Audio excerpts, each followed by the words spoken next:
டாபிக்ல முதல் நம்ம பார்த்தது கர்த்தருடைய கரத்தினாலே ஆகும், ரெண்டாவது நம்ம பார்த்தோம் கர்த்தருடைய சித்தத்தினாலே ஆகும். இன்னைக்கு நம்ம பார்க்க போற டாபிக் வந்து கர்த்தருடைய கிருபையினாலே ஆகும். நேற்று நான் கரத்தையும் சித்தத்தையும் நான் வச்சு பேசினேன். இன்னைக்கு நம்ம பார்க்குற காரியம் வந்து கர்த்தருடைய கிருபையினாலே ஆகும் என்ற வார்த்தையை நம்ம பார்க்க போகிறோம். ஸோ எல்லாருமே நம்ம ரெடியா இருந்திருக்கலாம்.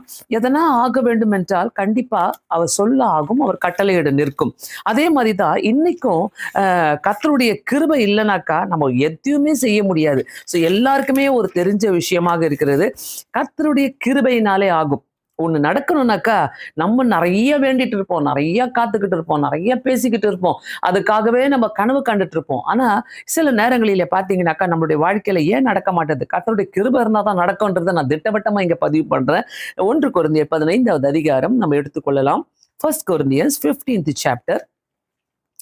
1 கொரிந்தியர் 15வது அதிகாரத்துல பவுல் அடிகளார் மிக அழகாக சொல்லுகிறார். ரொம்ப ஒரு அழகான வசனம் அது. கிருபையை பத்தி பேசும்போது வேதத்துல நிறைய காரியங்கள் இருக்கிறது. ஆனா நான் ஒரு சில வசனங்களை உங்கள் மத்தியிலே கொடுக்க விரும்புகிறேன். 15வது அதிகாரம் 10வது வசனம் பார்க்கலாம். ஆகிலும் நான் இருக்கிறது தெய்வ கிருபையினாலே இருக்கிறேன். அவர் சொல்றாரு பாருங்க, நல்லா படித்தவர், வரம் பெற்றவர், ஆண்டவர் அறிந்தவர், அநேக அற்புதங்களை செய்தவர், ஆண்டவருக்காக வைராக்கியமா இருந்தவர். அவர் சொல்லுகிற ஒரு வார்த்தை, நான் இருக்கிறது தெய்வ கிருபையினாலே இருக்கிறோம். நாம் இன்னைக்கு எல்லாருமே சொல்ல வேண்டிய வார்த்தை இது. நான் தெய்வ கிருபையினாலே இருக்கிறேன். ஆமேன். என்னுடைய பலத்தினால் அல்ல, பராக்கிரமத்தினால் அல்ல, தெய்வ கிருபையினாலே இருக்கிறேன். ஆமேன். ரெண்டாவது சொல்றாரு, அவர் எனக்கு அருளிய கிருபை விருதாவாகவில்லை. அல்லேலூயா. அந்த கிருபை விருதா ஆகக்கூடாது, விருதாவாக வேஸ்டா ஆகக்கூடாது. ஸோ ரொம்ப அழகாக சொல்லுகிறார் பவுலடிகளார், அந்த கொடுத்த கிருபை என்னுடைய வாழ்க்கையில விருதாவா ஆகவில்லை. இந்த வசனத்தை நான் படிக்கும் போதே எவ்வளவு உணர்ந்து அந்த கிருபையை பற்றி அவர் பேசுறாரு, அந்த கிருபைக்கு எவ்வளவு ஒரு முக்கியத்துவம் கொடுத்து பேசுறாரு. தெய்வ கிருபையினாலே இருக்கிறேன். ரெண்டாவது, என்னுடைய வாழ்க்கையில கொடுத்த கிருபை வேஸ்ட் ஆகல, விருதாவாகவில்லை. மூன்றாவது காரியம் பார்க்கலாம். அவர்கள் எல்லாரிலுமே நான் அதிகமாய் பிரயாசப்பட்டேன், ஆகிலும் நான் அல்ல, என்னுடனே இருக்கிற தெய்வ கிருபையே அப்படி செய்தது. ஸோ எல்லாரை விட நான் அதிகமா பிரயாசப்பட்டேன். ஒருவேளை ஆண்டவருக்காக உழைக்கணும்னு என்ற ஒரு எண்ணம் அவருக்குள்ள இருந்தது வந்து எல்லாரை விட அவருக்கு அதிகமா இருந்திருக்கலாம். எல்லாரை விட அதிகமா இருந்ததுனாலதான் இத்தனை எபிசோட்ஸ்ல அவர் எழுதியிருக்கிறாரு. வேதத்துல நம்ம பார்க்கிறோம் எத்தனை அதிகாரங்களை, எத்தனை சாப்டர்ஸ் அவர் எழுதியிருக்கிறார் என்று சொல்லி. ஸோ எல்லாரை விட நான் அதிகமாய் பிரயாசப்பட்டேன், ஆனாலும் நான் அல்லன்றார் பாருங்களேன். அவருடைய கிருபை தான் என்னை என்ன பண்ணுது, அவருடைய கிருபையே என்னை அப்படி செய்ய வைத்தது. பிரியமானவர்களே, கிருபையை நிறைய நேரங்களில நம்ம டேக் இட் ஃபார் கிராண்டடா எடுத்துக்கிறோம். ஸோ நம்ம அப்படியே சும்மா மதிக்கிறதே கிடையாது. ஆண்டோடைய கிருபையினால் தான் இருக்கிறோம். இன்னைக்கு நம்ம வேலை செய்யறோமா, நம்ம சாப்பிட்றோமா, நம்ம வீடு நல்லா இருக்குதா, நம்ம வீட்டுக்குள்ள சமாதானம் இருக்குதா, நல்லா படிக்கிறோமா, நம்ம பிள்ளைங்க நல்லா இருக்கிறாங்களா, எல்லாருமே அவர் கொடுத்த பிச்சை, அவர் போட்ட பிச்சை. கிருபை என்றது அவர் போட்ட பிச்சை. ஸோ அவருடைய கிருபை இல்லைன்னா இன்னைக்கு எத்தனை குடும்பங்களை நம்ம பார்க்குறோம், எத்தனை குடும்பங்கள் ஐயோ குடியும். ஒரு இன்னைக்கு அந்த செய்தியெல்லாம் வாசிக்கும் போது 4 பிள்ளைங்க மேல இருந்து விழுந்துட்டாங்க, சூசைட் பண்ணிக்கிட்டாங்க, வாலிப பிள்ளைங்க சூசைட் பண்ணிக்கிட்டாங்க. இன்னும் பார்த்தீங்கன்னாக்கா அந்த 3 பிள்ளைங்க அந்த கொரியன் கேம்ஸை பார்த்துட்டு சூசைட் பண்ணிக்கிறாங்க. இந்த மாதிரி காரியங்கள்லாம் பார்க்கும்போது தேவ கிருபை நம்மோடு கூட இருந்ததுங்க. இல்லைன்னாக்கா ஒன்றுமே கிடையாது. இன்னைக்கு நான் ஒரு செய்தியை பார்த்துட்டு இருந்தேன். ஒரு வாலிப தம்பி நல்ல ஒரு பெஞ்ச் மேலே ஏறி, நான் நினைக்கிறேன் எங்கன்னு தெரியல, நம்ம இந்தியாவில் தான், அது மேபி தமிழ்நாட்டில் தான் இருக்கும்னு நினைக்கிறேன். ரொம்ப நல்லா சொல்றாரு. என்ன ஒரு செய்தி சொல்றாருன்னா, உலகத்துக்கு தயவு செய்து எச்சரிக்கையா இருங்க. ஒரு ஸ்டடியில கண்டறிக்கப்பட்டிருக்கிறது என்னன்னா, 16 வயசுல இருந்து 20 வயசுக்குள்ள பெண்கள் அதிகமா இந்த நாட்களிலே கற்பழிக்கப்படுகிறார்கள். ஸோ இது அவன் சொல்லும் போது நான் அப்படியே அந்த மெசேஜை நான் சேவ் பண்ணி வச்சுக்கிட்டேன். திரும்ப திரும்ப நான் போட்டு கேட்டு அநேகருக்கு சொல்லணும். 16 வயதுல இருந்து 20 வயது வரைக்கும் இருக்கிற பிள்ளைங்க நிறைய பேர் கற்பழிக்கப்படுகிறார்கள். அவங்களுக்கு தெரியல, அதை சொல்லி கொடுக்க யாருக்கும் தெரியல. ஏன் நம்ம பிள்ளைங்களாம் அப்படி இன்னைக்கு கர்த்தர் காப்பாத்தி கொண்டு வருகிறாரு. தெய்வ கிருபை நம்ம கூட இருக்கிறதுனால தான் அவங்க ஆண்டவரை தேடினாங்கனாக்கா அவங்களுக்கும் தெய்வ கிருபை இருக்கும். சோ இந்த இடத்துல உண்மையாகவே நான் பார்க்கிறேன், ஒரு பயத்தை பார்க்கிறேன். இன்னைக்கு வாலிப பிள்ளைங்க, அதாவது இன்னைக்கு எங்க போங்களேன், பார்க் சைடு போங்க, மால் பக்கம் போங்க, இல்ல ரோட்ல பீச் பக்கம் போங்க, எங்கெங்கெல்லாம் போறீங்களோ நீங்க பார்க்கிற காரியம் என்னன்னாக்கா மோர் யங் கேர்ள்ஸையும் யங் பாய்ஸையும் தான் நீங்க பார்த்துட்டு இருப்பீங்க. நிறைய பேரை நீங்க அங்க பார்க்கறதுனால இந்த இடத்துல நம்மளுக்கு எப்படின்னா அவங்கெல்லாம் பார்த்தீங்கன்னாக்கா அப்படியே சிகரெட் பிடிக்கிறதும், அவங்க வந்து அப்படியே அந்த ஒரு பொண்ணு கூட பேசுறதும் ஒரு பையன் கூட பேசுறதும் அவங்களுக்கு அது தப்பாவே தோணல. பாவம் செய்யறது ஒரு தப்பா தோணல. அவங்களுக்கு வந்து அவங்க அவங்க வந்து இந்த மாதிரி தப்புக்குள்ள நம்ம போறோமேன்னு சொல்றது அவங்களுக்கு தப்பா தோணல. ஏன்னா சாத்தான் அவங்களுடைய கண்களை மறைத்து வச்சிருக்கிறான். கர்த்தருடைய கிருபை இல்லைனாக்கா நம்ம வீடுகளுக்குள்ள இப்படிப்பட்ட பாவங்கள் இப்படிப்பட்ட சோகங்கள் எல்லாம் வந்து சேர்றதுக்கு கண்டிப்பா சான்சஸ் இருக்குது. ஏன் மற்றத இன்னொன்னு கேட்டீங்கன்னாக்கா வேலைக்கு போறாங்க, அவங்க திரும்பி வராங்களா? கர்த்தருடைய கிருபை இருந்தாதான். இன்னைக்கு நிறைய ப்ரேயர் ரெக்வெஸ்ட் எல்லாம் நம்ம பார்க்கிறோம். அதாவது என் கணவர் வந்து வேற யாரு கூடயும் இருக்கிறாரு, வேற யாரு கூடயும் அவரு பேசிட்டு இருக்கிறாரு. நேத்து எனக்கு ஒரு ஃபோன் கால் வந்தது. அவன் பார்த்தீங்கன்னாக்கா ஒருத்தர் 3 வைஃபை மெயின்டைன் பண்றாரு. எப்படின்னு நான் கேட்டேன்.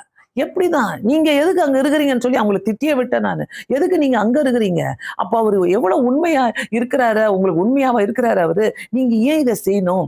ஸோ கர்த்தருடைய கிருபை ஒரு வீட்டுக்குள்ள இல்லைனாக்கா, ஒரு வாழ்க்கையில இல்லைனாக்கா, கண்ணா பெண்ணான்னு எல்லாமே நடக்குங்க. எல்லா விதமான அசுத்தங்களும், எல்லா விதமான பாவங்களும், எல்லா விதமான சமாதானம் இல்லாத காரியங்களும் கண்டிப்பாக நடக்கிறதுக்கு நிறைய வாய்ப்புகள் உண்டு. அதனால்தான் நம்ம சொல்றோம் கண்டிப்பாக கர்த்தருடைய ஒரு ஒரு தேவைப்படுகிறது என்று நம்ம சொல்லுகிறோம். சோ கிருபை என்பது நமக்கு ஈவால் கொடுக்கப்பட்ட ஒரு தயவு. அது கிருபையால் கொடுக்கப்பட்ட ஒரு தயவு.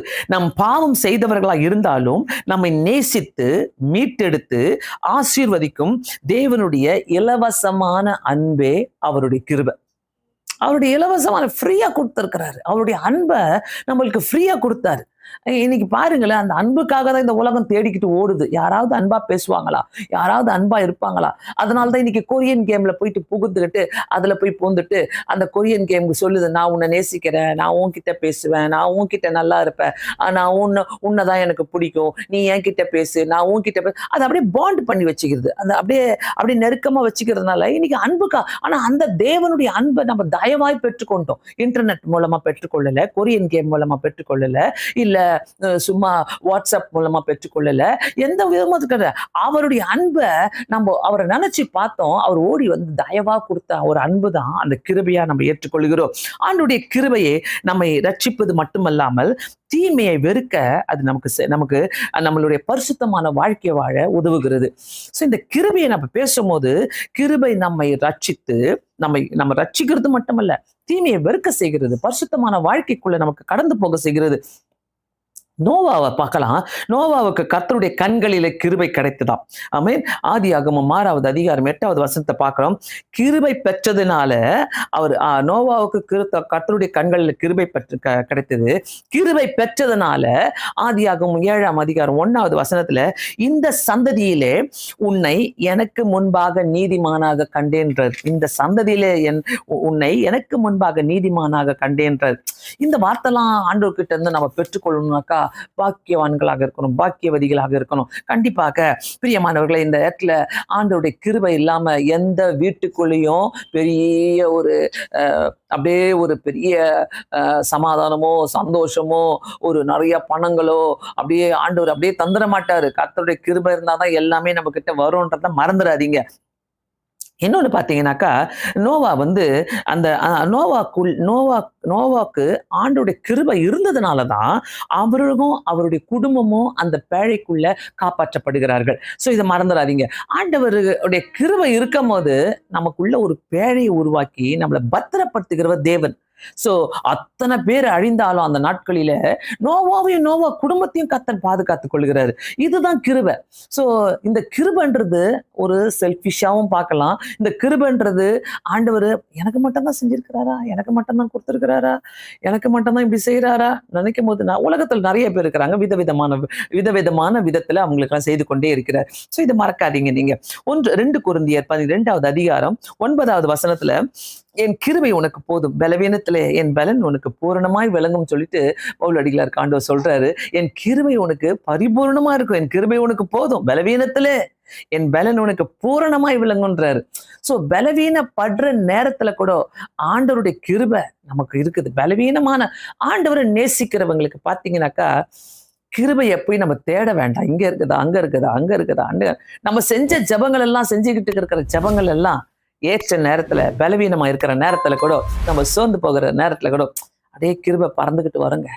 கிருபை பறந்துகிட்டு வந்து நம்மள அப்படியே அப்படியே நம்மளை தூக்கிக்கும். அந்த கிருபை நம்மள வந்து அப்படியே பேம்பர் பண்ணி அந்த கிருபை நம்மளை அப்படியே தட்டி கொடுத்து எழுப்பி விடும் பாருங்க. அது ரொம்ப சூப்பரா இருக்கும். ஆண்டோடைய பிள்ளைங்களுக்கு தான் இந்த எக்ஸ்பீரியன்ஸ் எல்லாம் இருக்குது. ரோமர் 3வது அதிகாரம் 24வது வசனம், இலவசமாய் அவருடைய கிருபையினாலே கிறிஸ்து இயேசுவில் உள்ள மீட்பை கொண்டு நீதிமான்களாக்கப்பட்டீர்கள். ஆமென். இலவசமாய் அவருடைய கிருபையினாலே, இலவசமாய் பெற்றுக்கொண்ட கிருபை, இலவசமாய் பெற்றுக்கொண்ட அன்பு, இலவசமாய் பெற்றுக்கொண்ட ரட்சிப்பு, இத்தனை நம்ம பெற்றுக்கொண்டது தான் நம் நீதிமான்களாக்கப்படுகிறோம் என்பது வேதம் நமக்கு குறிப்பாக காட்டுகிறது.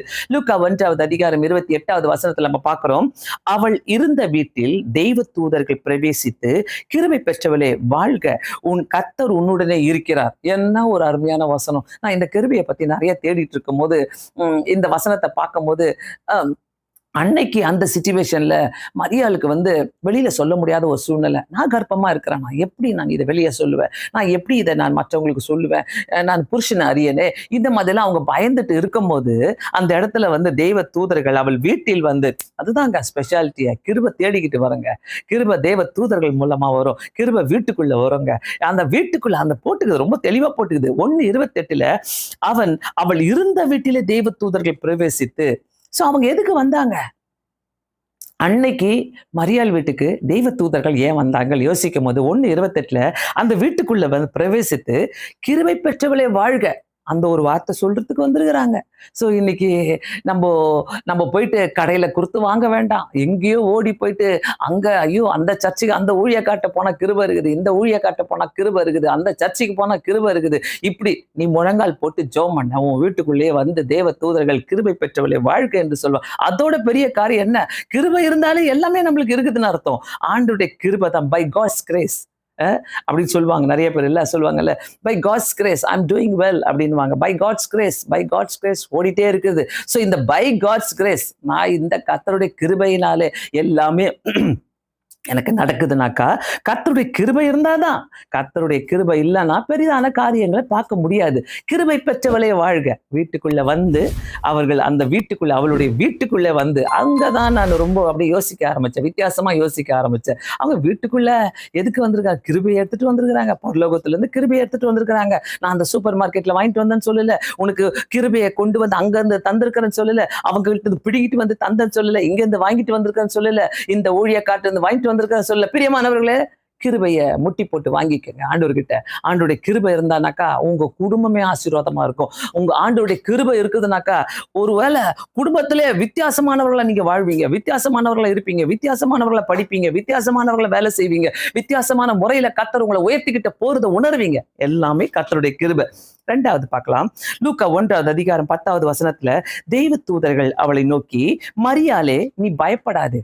எப்படி பாருங்க, அதுலயே 1வது அதிகாரத்துல 10வது வசனம், தெய்வ தூதர்கள் அவளை நோக்கி, மரியாளே நீ பயப்படாதே, நீ தேவனிடத்தில் கிருபை பெற்றாய்.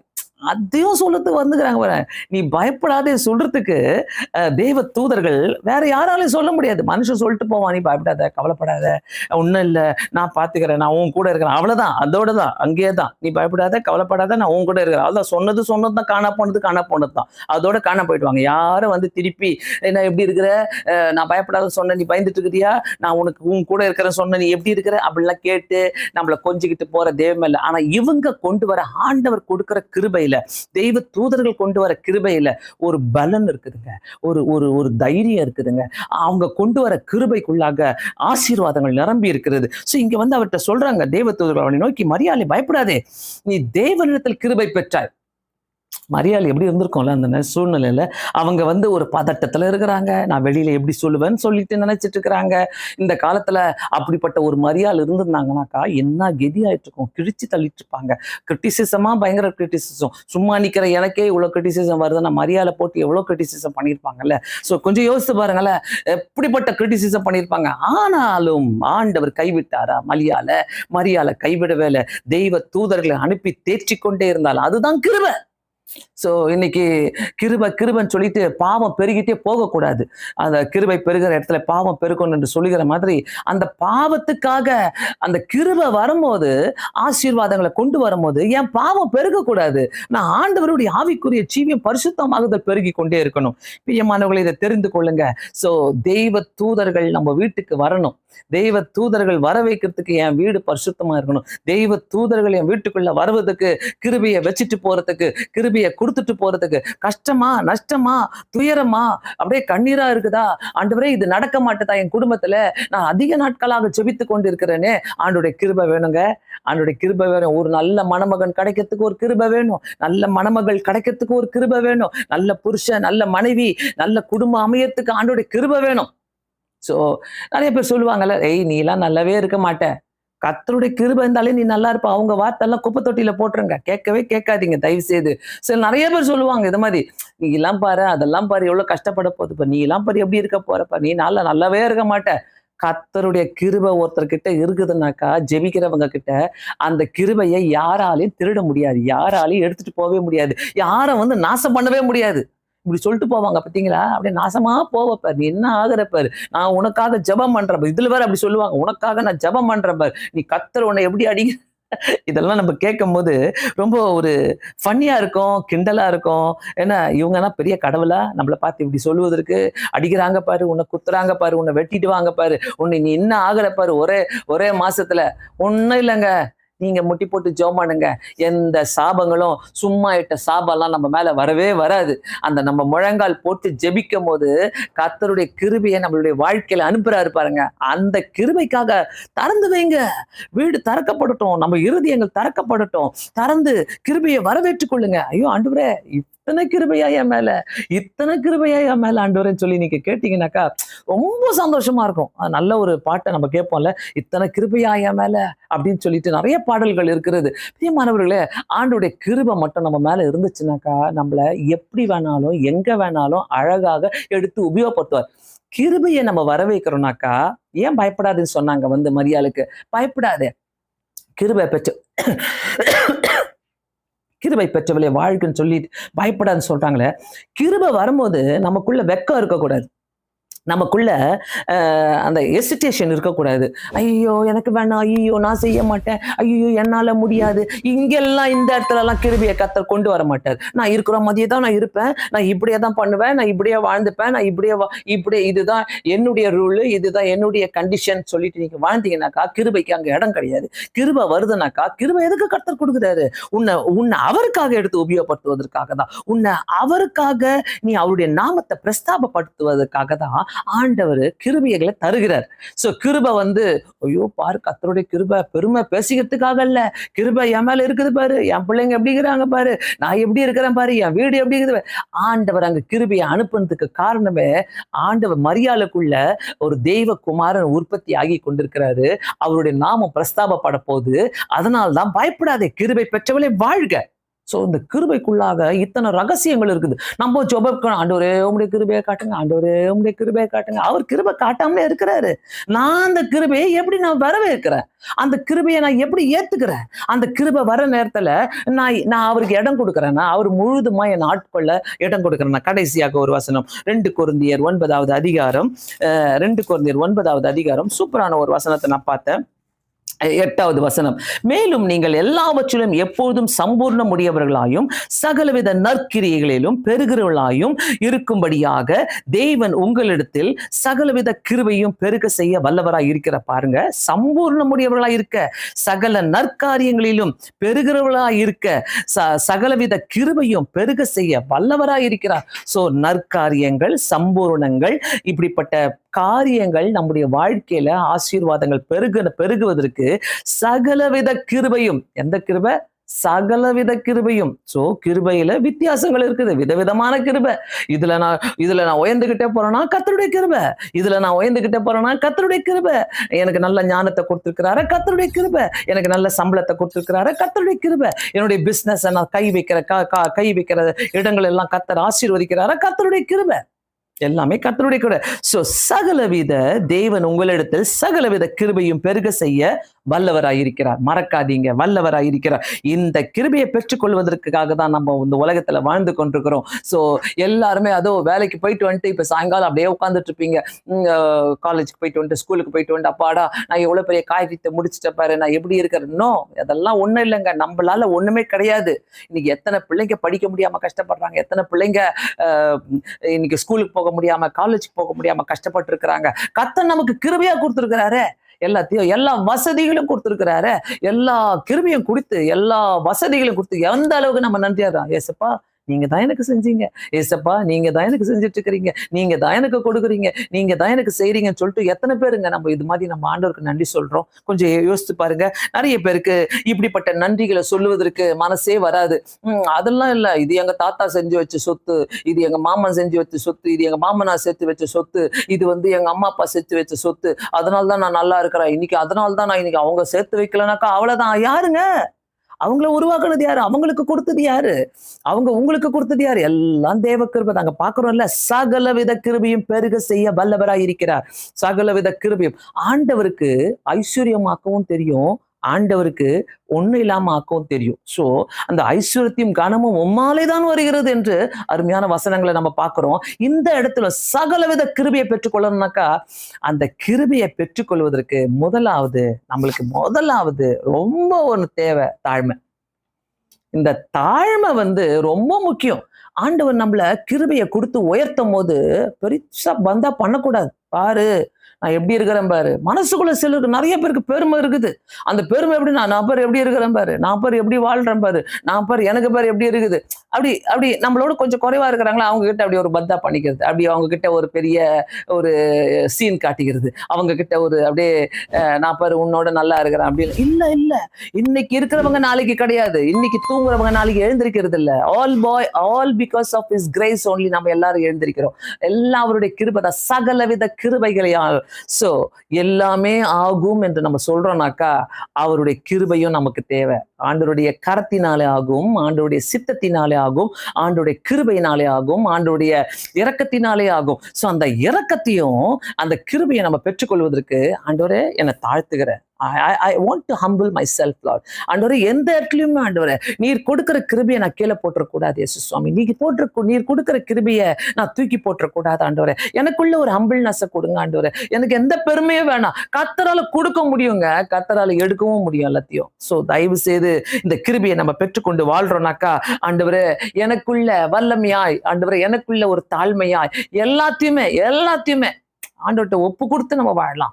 ஆண்டவர்கிட்ட ஒப்பு கொடுத்துட்டு வாழலாம். எனக்கு ஒரு தாய் தெரியும், அவங்க எப்பவுமே சொல்லுவாங்க, ஐயோ என் பொண்ணுடைய அழகை பார்த்து நானே ரசிப்பேன்னு. அப்போ நான் யோசிப்பேன், என்ன இவங்க இவ்வளவு பெருமையா பேசிக்கிறேன், அவங்களே பேசிக்கிறேன். இப்போ காக்கைக்கு தன் குஞ்சு பொன் குஞ்சு தான், ஓகே நோ ப்ராப்ளம். ஆனா ஊரெல்லாம அதை சொல்லணும். அந்த பொண்ணுக்கு மாப்பிள்ளை கிடைக்கலன்னு வாங்க கடைசியில. எதுக்கு மாப்பிள்ளை கிடைக்கல? இப்ப நான் ஊரெல்லாம் போயிட்டு ஐயோ பொழுது பயங்கர அழகுங்க அவளுடைய அப்பா, அவளுடைய தாளந்து, அவளுடைய ஸ்டைலு, அவளுடைய அழகு எல்லாமே பாத்தீங்கன்னா பயங்கர அழகு. அப்படியே கொஞ்சனே இருப்பாங்க, அப்படியே கொஞ்சங்க தனியா வச்சுன்னு கொஞ்சங்க. ஊருக்கு ஏன் தேவை? அவங்கவுங்க பிள்ளைங்க அவங்கவுங்களுக்கு தான் அழகு. ஸோ இது ஊருக்கு தேவைன்னு அவசியம் இல்லை. இப்போ உட்காந்து பாட்டு பாடினுக்கிறாங்க, என்ன என் பொண்ணுக்கு மாப்பிள்ளையே கிடையாது, அவ்வளோ அழகுன்னு சொன்னேன். உன் பொண்ணு பின்னாடி அப்படியே 1000 ஆண் குஞ்சுகள் அப்படியே வரிசையா இருந்திருக்கணும்ல, ஏன் எங்க காணுமே? சோ இதெல்லாம் யோசிக்கும் போது எதுக்கு இந்த பெருமை? ஆண்டவர் கொடுத்தாரா இல்லையா, வாங்கிக்கோ. அழகை கொடுத்தாரா வாங்கிக்கோ, அதை அப்ரிஷியேட் பண்ணிக்கோ, அதை உன்னுக்குள்ளே வச்சுக்கோ. அந்த அழகும் உமக்கே தான் ஆண்டவர்ன்னு சொல்லிக்கோ.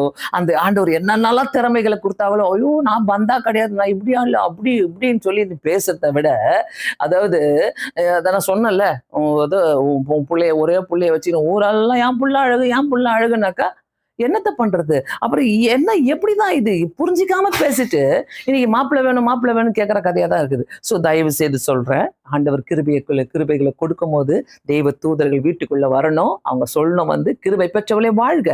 அப்படி சொல்றதெல்லாம் ஏத்துக்குங்க. அப்படி சொல்றதெல்லாம் அப்படியே நமக்கு வேணும். ஆண்டவர் நம்மளை தாழ்த்தும் போது ஆண்டவர் அவருடைய கிருபைகளை தர வல்லவராய் இருக்கிறார். ஸோ கர்த்தராலே எல்லாம் ஆகும். அவருடைய கிருபை இருந்துச்சுன்னா எல்லாமே ஆகும். கண்களை மூடி நாம்